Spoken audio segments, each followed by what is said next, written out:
David Eaton is with us this morning. He'll be sharing the message. David is co-founder of Axis, and he has shared a little bit about his dream this morning in our first service. A few of us from VNC were able to hear David in person back in March before the world shut down. And we were at a meeting at Mount Vernon Nazarene University and was able to hear him. We all came away that we need to bring David to VNC. We want him to be here for you to hear, and how do we connect with the younger generations, and how do we continue to share this gospel message. David has many things that he'll be sharing, but tonight at 5 o'clock, there's more of a training that'll be taking place. We invite you to be here in person, or you can watch online at an online platform at devalponaz.org. You can be a part of that. So if you would now, welcome David Eaton.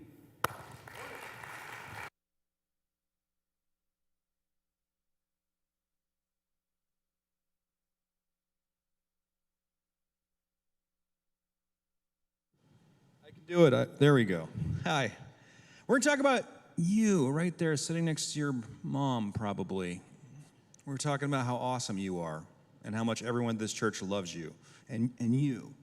And so this morning, we're going to talk about the smartphone, sure, but we're going to talk about your kids. And so grandparents, get ready. We're talking about your grandkids. Parents, we're talking about your kids. And kids, we're talking about family. And it's going to be great. And we're going to have lots of discussions with it. And as we do this, I want to start by reading an entire chapter of Scripture. I've been reading through the Proverbs recently. It's just kind of it's a great thing. You can do one of them a day. And I was reading Proverbs 8. And as I was reading Proverbs 8, what you're going to see is, as we go through this, it talks about how awesome Lady Wisdom is and how we want to be like her. We want to seek wisdom and pursue wisdom. And then it also talks about when God created the world, that wisdom that was there before the world was created. So that's going to be an important backdrop to this because the Bible doesn't talk about smartphones. The Bible doesn't talk about a lot of things, but it says you have everything you need. You have everything you need to understand how to live in God's world. So does not wisdom call? Does not understanding raise her voice? On the heights beside the way, at the crossroads, she takes her stand. Beside the gates in front of the town, at the entrance of the portals, she cries aloud, "To you, O men, I call, and my cries to the children of man. O simple ones, learn prudence. O fools, learn sense. Hear, for I will speak noble things, and from my lips will come what is right, for my mouth will utter truth. Wickedness is an abomination to my lips. All the words of my mouth are righteous. There is nothing twisted or crooked in them. They are all straight to him who understands, and right to those who find knowledge. Take my instruction instead of silver, and knowledge rather than choice gold. For wisdom is better than jewels, and all that you may desire cannot compare with her. I, wisdom, dwell with prudence, and I find knowledge and discretion. The fear of the Lord is the hatred of evil. Pride and arrogance in the way of evil and perverted speech I hate. I have counsel and sound wisdom. I have insight. I have strength. By me kings reign, and rulers decree what is just. By me princes rule, and nobles who govern justly. I love those who love me, and those who seek me diligently find me. Riches and honor are with me, enduring wealth and righteousness. My fruit is better than gold, even fine gold, and my yield than choice silver. I walk in the way of righteousness, the paths of justice, granting an inheritance to those who love me and filling their treasuries. Here it is. The Lord possessed me at the beginning of his work, the first of his acts of old. Ages ago I was set up at the first, before the beginning of the earth. When there were no depths, I was brought forth. When there were no springs abounding with water, before the mountains had been shaped, before the hills, I was brought forth, before he had made the earth with its fields, or the first of the dust of the world. When he established the heavens, I was there. When he drew a circle on the face of the deep, when he made firm the skies above, when he established the fountains of the deep, when he assigned the sea its limit, so that the waters might not transgress his commands, when he marked out the foundations of the earth, then I was beside him like a master workman. And I was daily his delight, rejoicing before him, always rejoicing in his inhabited world and delighting in the children of man. And here's the final section. And now, O sons, listen to me.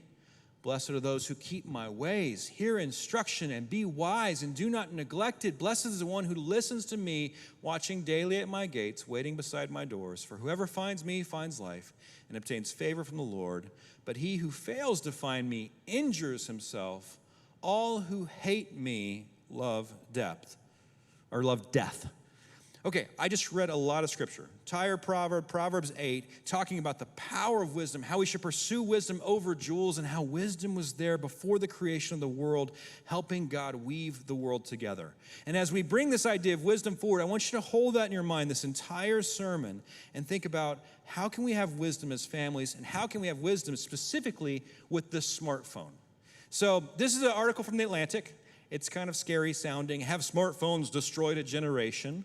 And this, as you read it in the work of Dr. Jane Twenge, she says, because of smartphones, the rising generation is dating less. They're in less car accidents and there's less partying. She's like, that's great. But she also says there is more depression, more loneliness, more suicide. Axis serves 458,000 families a month. We just surveyed them, and the number one fear that they're having right now is mental health, followed by screen time, followed by social media. Those are the three things that are top of mind in an age of COVID. Then the author goes on to say this: there's not a single exception. All screen activities are linked to less happiness, and all non-screen activities are linked to more happiness. So how can we think Christianly about the screens? Now look, there are some very happy things that happen because of the screen, and this is not going to be a downer. This is a lot of fun that we're going to have this morning. So for example, this video right here. Would this be possible without the smartphone?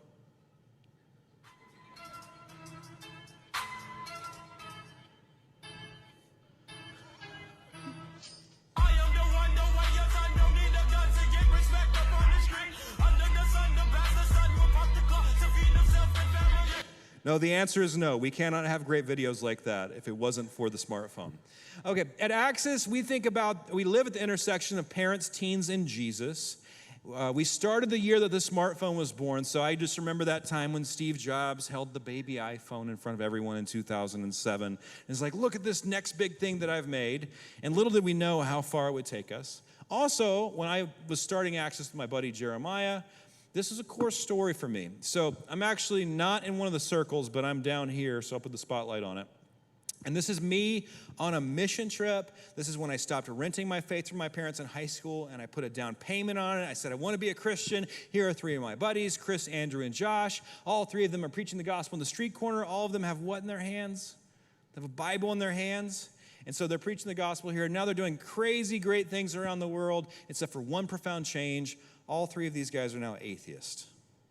All three of these guys who are so committed to Christ in high school, doing like the Christian band thing, mission trip, in church youth group, said, I think I'm done when they went off to college. So that really got my attention and said, what's going on with my generation? Why are we leaving the faith? So we started at Axis, started traveling, started creating content, and really what we've come to believe is there's no one more leveraged and more influential than a parent or a grandparent in the life of the rising generation.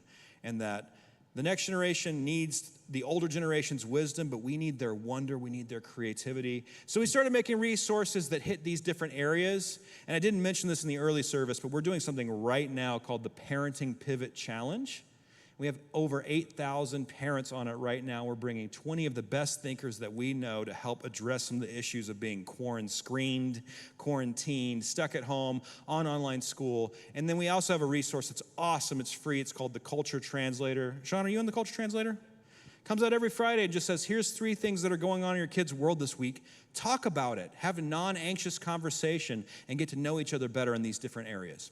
Okay, let's talk about the smartphone. So we're going to start the conversation. Here are the 4 different parts of the conversation this morning. Gospel, what is it for? Driver's ed, and trust. Wisdom is woven in all of these. As Christians, we have access to biblical wisdom, but we don't have just a giant checklist when it says, hey, here's all the stuff you have to do about the smartphone. No, but we can use biblical wisdom with this. And I also want you to know that I'm going to be messing with your minds during this sermon. Okay? I'm actually doing a hidden awareness test.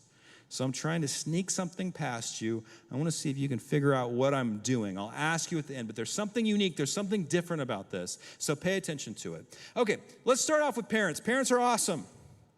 I did get in a fist fight with my dad, though. So just to tell you, like, there are, like when I was in high school, and my dad was a cop, so it was a bad idea. So don't ever do that. But we tried to throw down. I got so mad about something. And but my dad's awesome. I love my dad. It was kind of more one of those shoving fights that ended up like with a big wrestle match that was not good. But anyways, my dad was probably having a hard time remembering how much he loved me in that moment. But if you can just think back to having that little baby, if you've had kids before or when your grandbaby is born, when that little baby is born, everyone is born looking for someone looking for them. So when you were born, you were looking for your mom, and your mom cannot wait to meet you.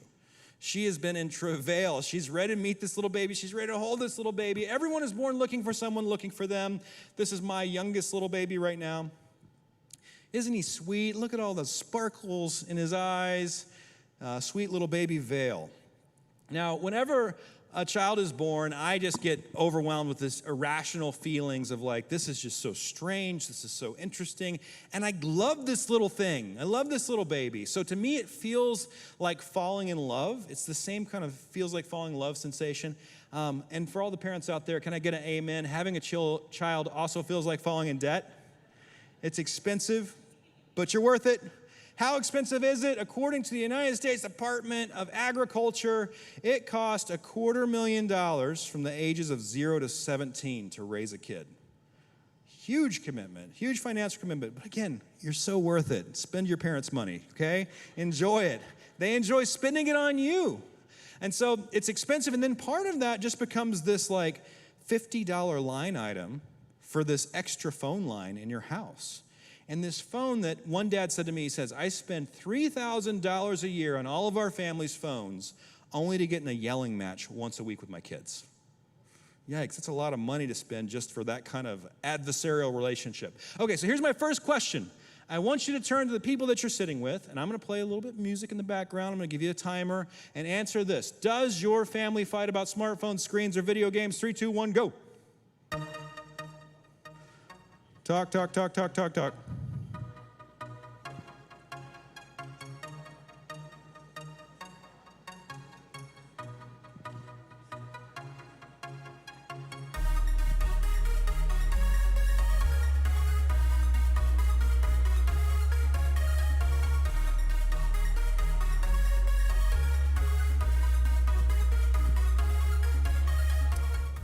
Okay, time's up. Does it look like this in your home?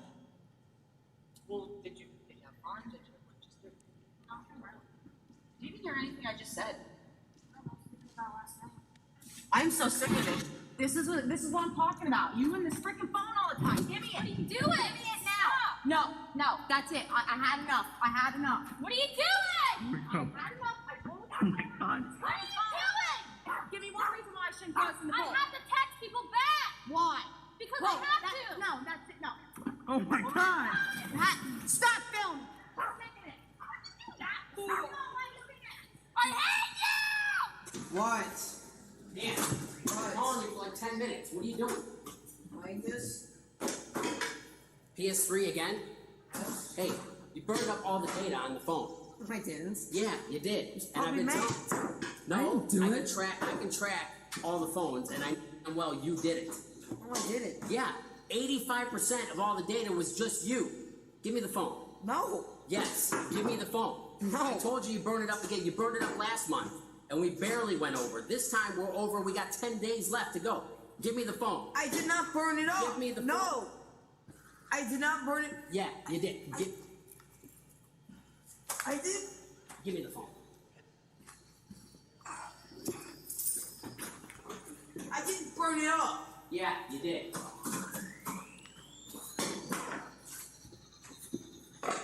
No, you're not getting it. I already told you. You burn it up, you're done. No. Sit down. There.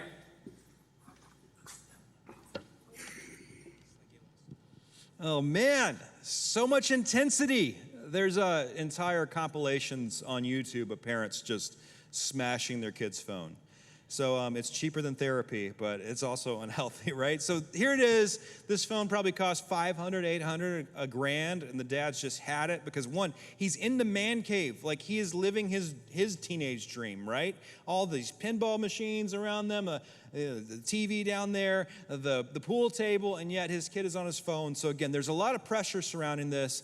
We're going to alleviate some of this pressure. And then, of course, tonight we're going to be talking about things like this as well. So here are the 4 big conversations. Gospel, what is it for? Driver's ed, and trust. We're in church. Let's start off with the gospel. Okay, as we're thinking about the gospel, there are 3 parts to the gospel that I'm going to talk about, or I'm going to emphasize right now. One is that God started off making the world very good. Actually, everyone say very good. That was a very good job, y'all. So very good. So God creates the world. Did I just say y'all? Oh, man. So I grew up in Texas, but I live in Colorado, and I don't say y'all very often. So I've been trying to remove it, but it just came out. Okay, the gospel is very good, y'all. So let's talk about how it's very good. So it's easy to start off and just say, isn't this terrible? Isn't this awful? Isn't this all these bad things that are happening in the world? But God says when he made the world, he didn't make the world neutral. He made it very good. In Genesis, it talks about day 1, good, day 2, good, day 3, good, day 4, good, day good, good, good, good, good. And eventually he says, it's very good. Behold, it is very good. Part of that goodness is he puts humanity here to steward, to care for, to subdue and have dominion over, to be fruitful and multiply. And in this world, he doesn't create a world full of like iPhone trees. He doesn't create a world full of technology. He creates a world full of potential, a world full of latent energy, and then he invites us to co-sign the checks on creation. And it's one of the interesting parts of this is he actually asked Adam to name the animals. Can you imagine creating an iPhone, being Steve Jobs and being like, yeah, I just dropped $1 billion, I created this thing. I'm gonna have some random person just name it for me. No. Normally, what you make, you name. But God invites us into the process, which is kind of high risk because Adam could have named the animals some kind of weird stuff. There are many animals. One type of animal is a bird, and some are wild, like the beach chicken, formal chicken, freedom glider, fancy butt, and the pantless thunder goose. Burbs also make good pets, like lovebirds, or a mohawk, or a bouncy burb. There's also Photoshop burbs, like burbs with arms, burbs with no legs, and when a doggo and a burb come together, that's a dird. Heckin' rare. Another animal is a sneck. Some snakes are friendly pets and might even be snazzy, or be a scrunchy, or go for walks. Other snakes are much venom. Don't heck around with a danger noodle, or a nope rope, or a slippery tube dude. If it's not a burb, sneck, doggo, or a catto, it's some other animal, and some of the other animals are aqua animals, like the panda whale, sea flap flap, the floating potato, and the American murder log. Some other animals are land animals. Chief of all is a wizard cow. There's also the danger zebra, flop wop, tree floof. Here's a tired tree floof. Stab rabbit, giraffe sheep, and last but not least, the fart squirrel. So God invites Adam to name the animals, and he does. And this is kind of God's way of doing things. He's inviting us into the process. He's inviting us into the story. He doesn't have to, but he chooses to. And so when I was in college, I got my degree in mechanical engineering, and one of my toughest professors, Dr. Roger Gonzalez, man, I got a C in his dynamics class, and I was praising God for that C. I was so happy I passed that class. But he had this scripture on the outside of his door. It is the glory of God to conceal things, but the glory of kings to search them out. God creates a very good world, and he wants you, he wants you to figure it out. He wants you to find solutions to things that your parents have never found solutions to. He wants you to discover this incredible world. And it is the glory of kings, it's the glory of queens to enter into God's very good world, full of latent energy and full of potential, and find what has been hidden and bring it to light. And so when we're talking about the smartphone, it's easy to talk about how negative it is and all the bad things that happen with it. We'll cover some of the bad stuff.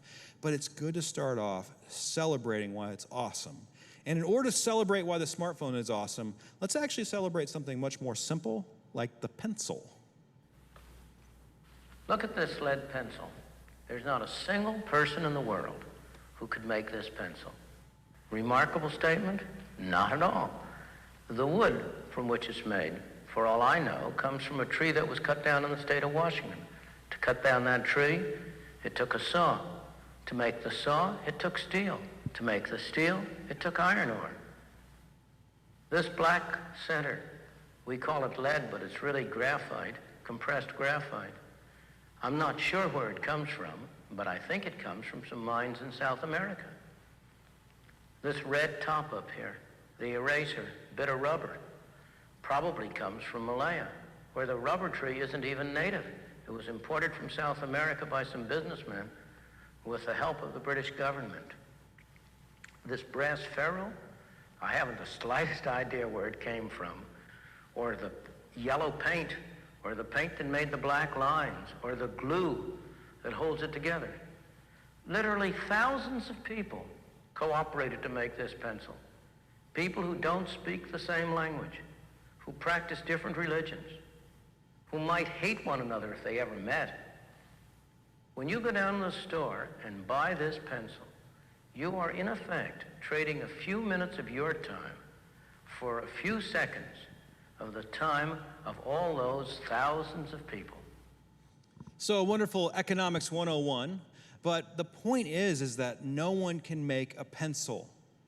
I cannot make a pencil, you cannot make a pencil. It takes thousands of people across multiple different countries working together, collaborating, people of different languages, just to bring this pencil to light. And it's the same thing with a smartphone, except you multiply it by 10,000 in its complexity. The complexity of the smartphone is something to be admired and celebrated, and something that's absolutely fantastic. So here's my next question. Turn to your neighbor. If you're watching this online, turn to your neighbor and answer this. What is awesome about your phone? What do you love about your phone? What is so cool about it? 3, 2, 1, go.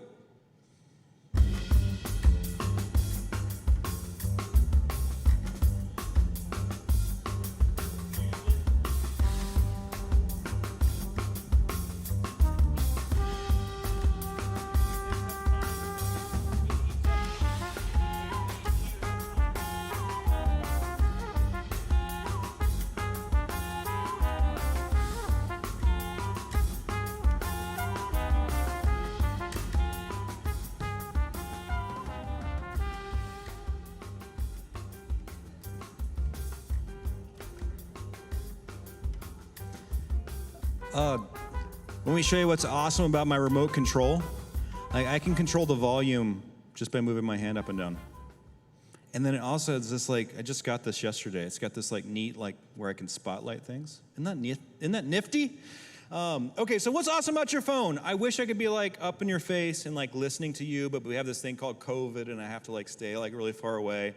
Did anyone say contacting someone they loved, like FaceTime, etc.? This is where you raise your hand if you said that. Did anyone say music?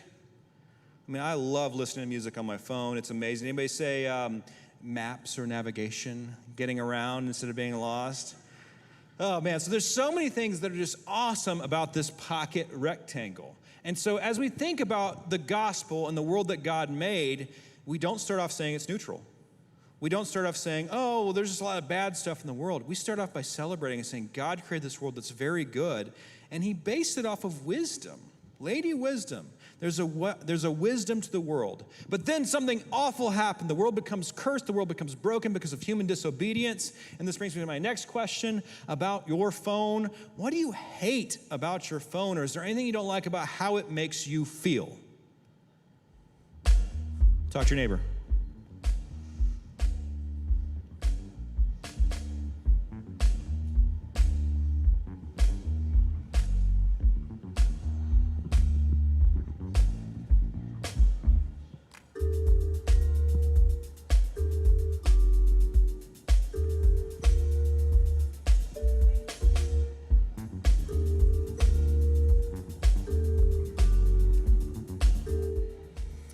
Did anyone say they don't like how they feel addicted to their phone? Anyone say addicted? Did anyone say you don't like being available all the time? Like, like if you have your phone on you, someone texts you, they expect you to respond, and moms are really notoriously bad about this. They're like, you didn't respond within 12 seconds. You're grounded. Okay, so that brings us further into Genesis, where Adam and Eve, they disobey God, and they bring this brokenness, this fragmentation, this sin into the world. Martin Luther says this about evil or sin. He says, homo incurvatus in se, it means humanity curved in on itself. So instead of us going out and flourishing, we become our own little selfish black holes. We become sinful. Brene Brown says we're the most in-debt, obese, addicted, and medicated adult cohort in U.S. history. And then Tim Keller talks about idolatry a lot. And because of the fall, because of this curse, it is the normal state of the human heart to try to build its identity around something besides God. Then he says, and if you try to put anything in the place that was originally made for God, it's going to be too small. It's going to rattle around in there. So when we think about sin, or when we think about evil, especially when I was younger, I had kind of a pretty poor view of this, because I thought of it as just like God said something was bad, so I shouldn't do it. But not only does God say things are bad, these bad things are tied to reality. And if you live that way, it will kill you. You know, if we talked about Proverbs earlier, it says wisdom is to hate evil. It also says people who don't love wisdom will find themselves dead. So it's this idea that God has wrapped this idea of the way we ought to live inside reality, that it does bring life and does bring flourishing. So whenever we use our phones for something that we're not supposed to use them for, it will not just wrong, but it's causing failure or brokenness. And I like to think of sin as failure, or sin as a faceplant on reality, kind of like these faceplants on reality.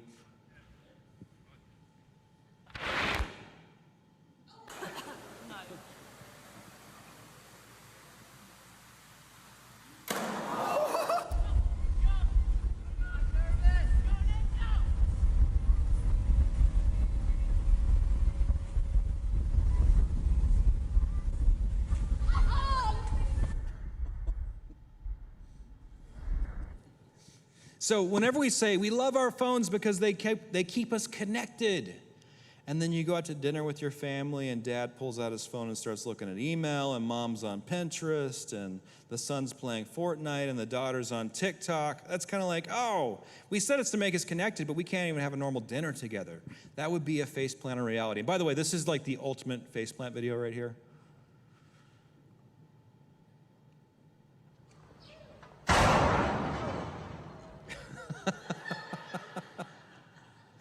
Were you not paying it? One more time.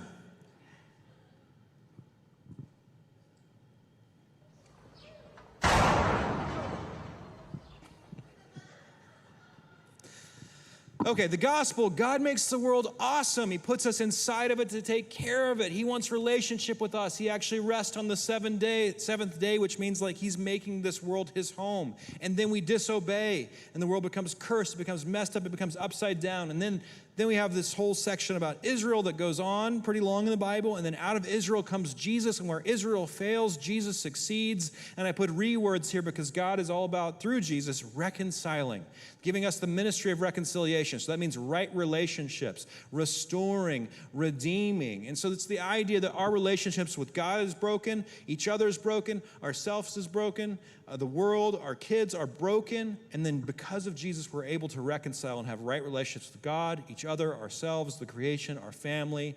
Augustine calls these rightly ordered loves. So here's the philosophy lesson right now. It is sinful to love something too much. If you love something too much, you make it your everything, you make it your idol. It can't withstand that kind of pressure. We have to love God first and then other things next. And so when you love something too much, make it your idol, it actually buckles under the weight. Or if you don't love things the right way, that's called neglect. So this idea of rightly ordered loves, rightly ordered relationships. And so this is the first conversation. It's a gospel conversation. It says, how is the phone very good? How is it messed up? And then how can we redeem it as a family? How is TikTok very good? How is TikTok absolutely upside down and messed up? And how can we redeem it as a family? Anytime you come across something new culturally, ask, how is it good? What can we celebrate about this? What can we mourn about it? And then how can we work together and be a team as a family to redeem it? Second conversation is, what is it for? This is really a question about, a conversation about wisdom. So let's say we'll look at two different things that a phone can be used for, but it's not what it was designed to be used for. So the first one is gossip. Peter Thiel, he's an investor in Facebook, an early stage investor, and then he was also a co-founder of PayPal. He's a VC guy. He says the future promised us flying cars. Instead, we got 140 characters. He is talking about what? Twitter. And, I'll update it. You now have 280 characters, right? So the future promised us flying cars. Instead, we got 280 characters. And so what does that look like, a world with Twitter? This is a really interesting sketch by comedian Dave Chappelle. So then I go on Twitter, and it's the same thing. It's like, oh, it's a fake Dave Chappelle. My name, my picture, was not me. No. So I stopped following the guy. And it turned out, Jimmy, the guy was like hilarious. He was like, That's even worse. yeah, it was, I was like, yo, this guy's like, he's funny. And then he started having like all this fun, like girls were tweeting him all these sexy messages. I'm like, dang, who is this guy? And then, like a week or two into it, he just turns evil.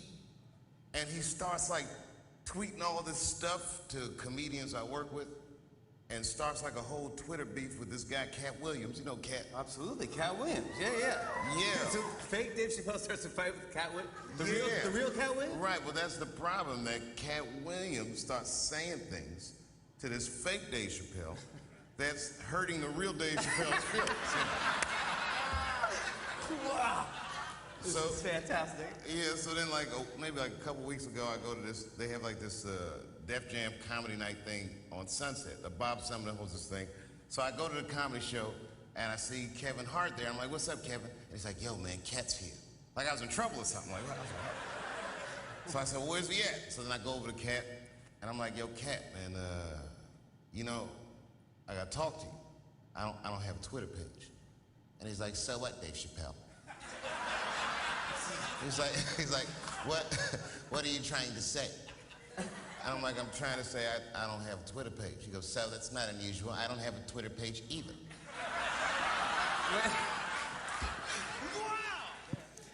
So here's the joke in case you missed it. Dave Chappelle didn't have a Twitter page, but someone made a fake one and said it was real, and then started picking fights with other people. And then another comedian had a Twitter, he called it a Twitter page, but a Twitter account, and started saying mean things about Dave Chappelle. And so when they met in real life, they figured out, hey, both of us, neither one of us have a Twitter. It was just two fake people making fun of us online, and we didn't know it, and it actually hurt our feelings. And so this is a great way to have empathy with your kids and your grandkids. There are so many new ways to be gossiped about online. And most of them are not with words, it's actually with images. So leaving somebody out of a picture, posting a picture where someone looks horrible, and just all of these subversive, terrible things about it. So what does Scripture have to say about this? It says the tongue has the power of life and death, and those who love it will eat its fruit. God says, I've given you language, it's incredibly powerful, but it can harm you, it can bring life, and those who love it and use it well will eat the fruit of it. So again, the question is, what is it for? Is a phone designed for gossip? But no, it's not. But it can be used in so many ways to betray others. The second thing is addiction. Has anyone watched The Social Dilemma on Netflix as a documentary? Highly recommend it. Watch it with your kids. It creates great conversations, and a lot of conversations around the idea of dopamine, the pleasure chemical in our brains, and how phones are designed to hook us, to actually make us like addicts because of dopamine. Ramsey Brown studied neuroscience before co-founding Dopamine Labs. A computer programmer who now understands how the brain works knows how to write code that will get the brain to do certain things. Because it's a proven way to keep you searching longer. You don't pay for Facebook. Advertisers pay for Facebook. You get to use it for free because your eyeballs are what's being sold there. So That's an interesting way to look at it, that you're not the customer for Facebook. You're not the customer. You don't send a check to Facebook, but Coca-Cola does. On Instagram, he told us sometimes those likes come in a sudden rush. They're holding some of them back for you to let you know later in a big burst. Like, hey, here's the 30 likes we didn't mention from a little while ago. So all of a sudden you get a big burst of likes. Yeah, but why that moment? There's some algorithm somewhere that predicted, hey, for this user right now, who's experimental subject 79B3 and experiment 231, we think we can see an improvement in his behavior if you give it to him in this burst instead of that burst. How much does Instagram cost to have an account? It's free. How much does Snapchat cost to have an account?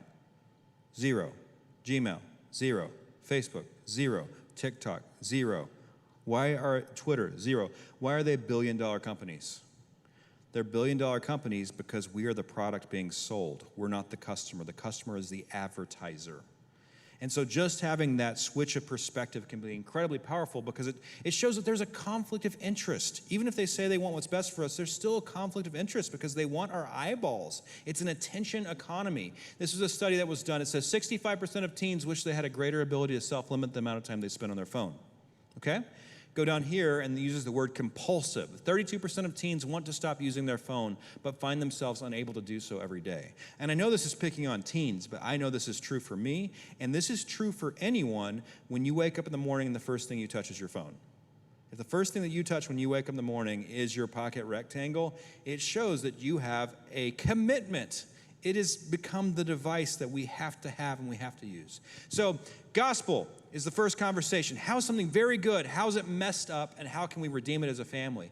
The question of what is it for is saying, what is wise? What's the purpose of this? And if the purpose of this phone is to connect us, yet we can't make eye contact with each other or can't have a meal without looking at it, then maybe we're a little bit not being honest. The last two are pretty brief. I want to show two perspectives on this. So one is the giant question, when should I get my kid a phone? And my answer back to that question, and as actually what a mom said to me, her name was Wendy, she says, your kid is only as safe as their friend's phone. Your kid is only as safe as what is on their friends' phones. And so I like to think of it, it was a big deal to turn 16 and get a driver's license and start driving. For us older folks in the room, it was a big, you remember, it was a big status statement of what kind of car you had. I had this little dinky Toyota Corolla, right? And I was so ashamed of it. But it was such a big deal to have a car. But to get the keys to the car, I had to take driving tests. I had to drive with my parents for like 40 hours. I had to take this state-mandated test. I had to go to class. There's all these things that said, this is an awesome piece of technology. This is what you need to know. It's not that way with phones, even though phones have almost replaced cars in many ways. You'll notice that kids turn 16 and they don't get their driver's license on their 16th birthday. Sometimes they're 17 or 18 because when you get your phone, it gives you the agency you need. So as parents, think of it this way. Think of it, hey, I want you to have this phone and I want you to love it. But I want to teach you wisdom with this. And as you have wisdom, then I'm not going to sit in the passenger seat for the rest of your life. I want you to be independent because you show that you're trustworthy. And so the number one thing that we recommend at Access is having a family agreement, something written that says we're a team and not adversaries. And these are some of the ground rules for the phone that applies to everyone, including dads, including moms, because we're on the same team. We've identified 8 different categories in a book I wrote called Smartphone Sanity. I'll show you a picture of that at the very end. And then here's another thing. There's been a whole new world of parental controls with Screen Time and Family Link, which are free, and then Covenant Eyes and Bark.us that allow monitoring. But I would say I've had so many, and so they give a lot of power to parents with this, but I've seen a lot of parents who just take their kid's phone away because their kid makes a mistake. And instead of being a reconciling parent, they just say, don't ask me. And the more you ask me to get this back, the more I'm going to take it away from you. I would say if you're a parent, if you need to take your kid's phone away, take it away, but say, this is what you need to see to get it back. This is what I want to see you gain my trust back, because I want you to have this. I want you to use it with wisdom, not just like I'm going to take it away forever. Because all of a sudden that kid has to go tell all of their friends, hey, don't text me, my mom has this, blah, blah, blah, blah, blah, blah, blah, blah. Again, you want to be on the same team on that process. So first conversation to have is, how is something very good? How is it cursed? How can we redeem it as a family? Second conversation, what is wisdom? What is the purpose of this? What is it for? The third one is like, look, I'm going to give you incremental responsibility, and then you're going to be independent because you've proven to me that you are trustworthy. And this last one is all about trust. I love this little section here at the end because I've found that the phone really tests the trust inside families. I'm a part-time youth pastor. I have a little Zoom youth group meeting tonight that I'll be doing at a little church in Colorado Springs. So we're kind of making it happen, and we're figuring it out. And I was trying to help a family in my church, and I failed. There was a 16-year-old daughter and a mom. They were bickering. They were fighting. They were World War III over this phone. And they said, hey, youth pastor guy, can you come help us? And I'm like, well, I think your daughter's awesome. I think you're awesome. Like, I've studied this for a living at Access. Sure, I can help. And I showed up, and it was just failure. They were so mad at each other. They were crying. And I just left. And I remember walking down the steps of the house, just thinking, man, I just totally blew it. And as I was walking down my steps, just looking over my shoulder, and Harper was there, the 16-year-old, and she said this to me. She said, David, the stricter the parent, the sneakier the teenager. So here's my next conversation for you. Do you agree with that? True or false? The stricter the parent, the sneakier the child. 3, 2, 1, go.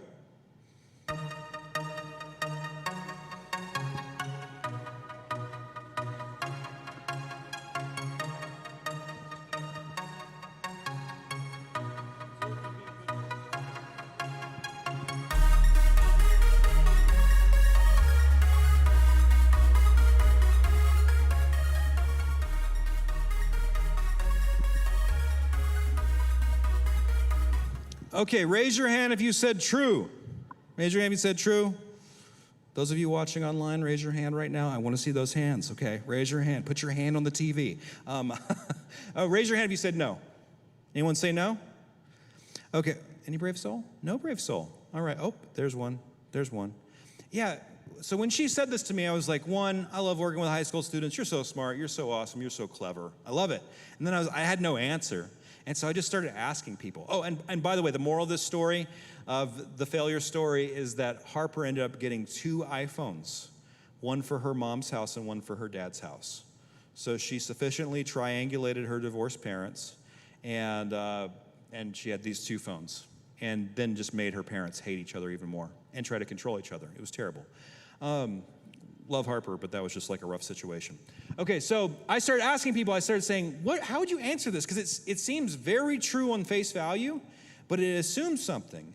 It assumes an adversarial relationship between a parent and their kid. It assumes a lack of trust. So there was this grandpa, his name's Bob, and so I said, hey, what do you think? The stricter the parent, the sneakier the child?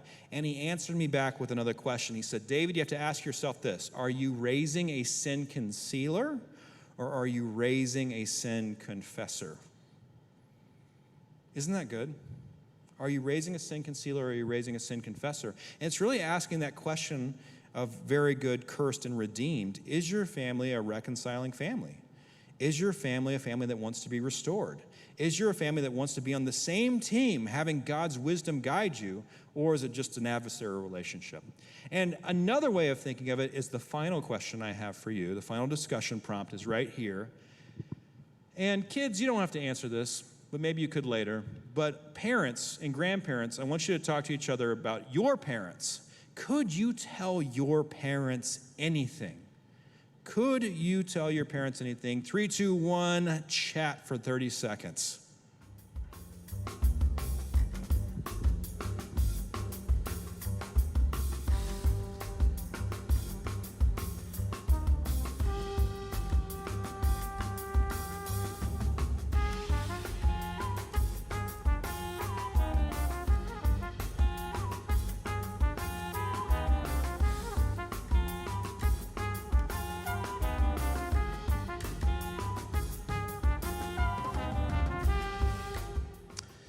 Okay, this is something that as I'm just thinking about it now, no one's ever made me answer this question. So, but I've asked it plenty of times, and I'm going to answer it for you right now. I could tell my parents anything, but I didn't. I could, but I didn't. And so parents and grandparents are out there. You have to be proactive with this. You have to tell your kids this. You have to say, you can tell me anything. I love you, I'm proud of you. You can tell me anything. You can tell me anything.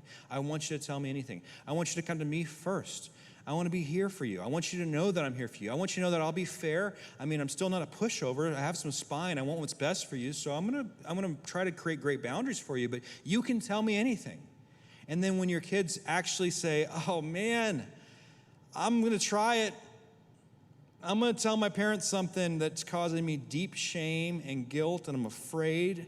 I'm going to tell them, and you freak out on them, they'll make a permanent mental note that says, I'm not doing that again.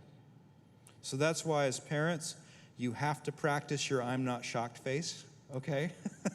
So if your kids come and tell you something, be like, that dude from whatever, like he said y'all once in a sermon, I got to practice my I'm not shocked face, okay? So practice that, and grandparents as well.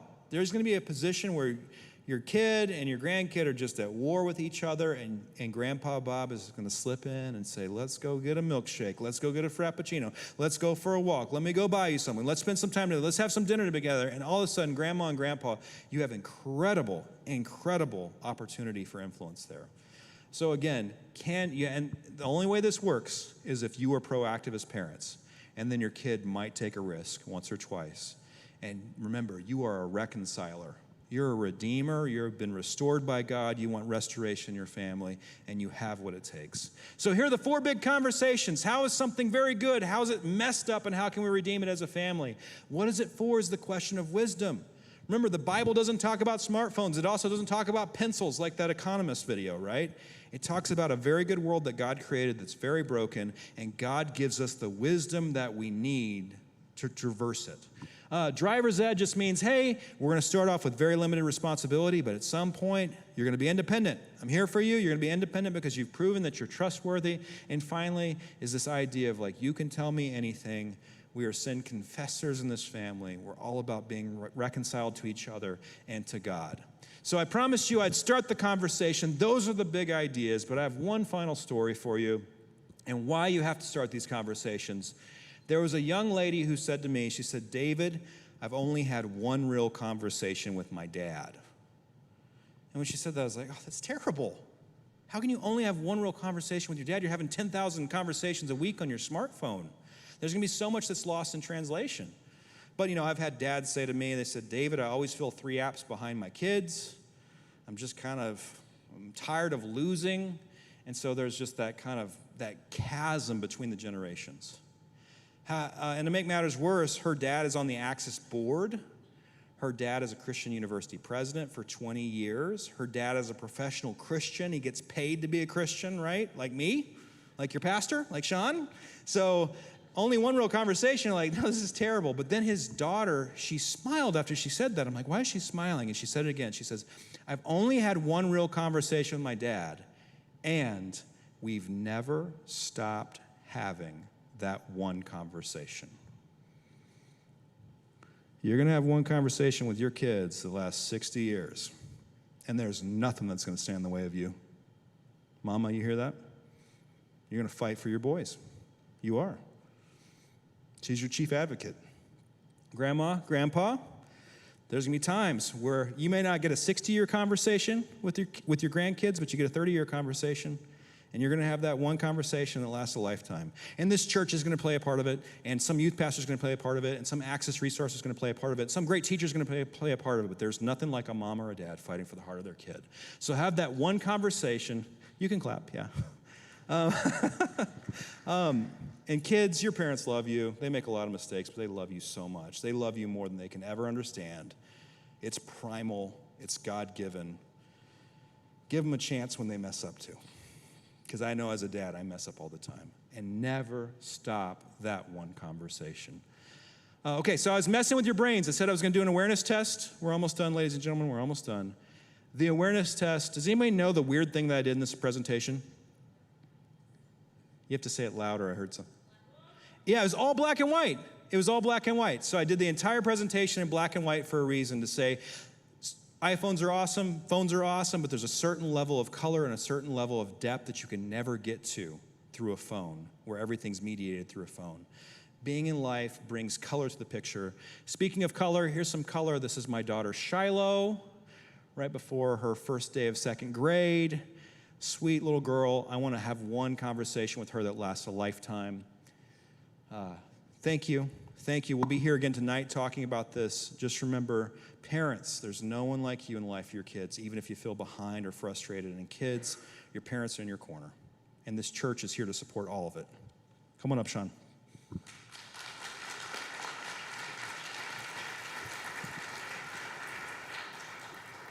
Good deal. Hey, tonight, 5 o'clock, coffee shop will be open. We can keep you awake and be a part of the energy that David will be bringing. Thank you so much for being with us today. Let's pray. Heavenly Father, thank you so much for the day. Thank you for this moment and time we have had together.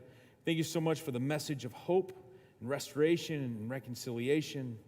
And Father, that this conversation will be redeeming. And we just ask now that you go with us and bring us back safely for the next time. And we ask these things in your name. And everybody said, Amen. Thanks for being here with us. We'll see you tonight at 5 o'clock.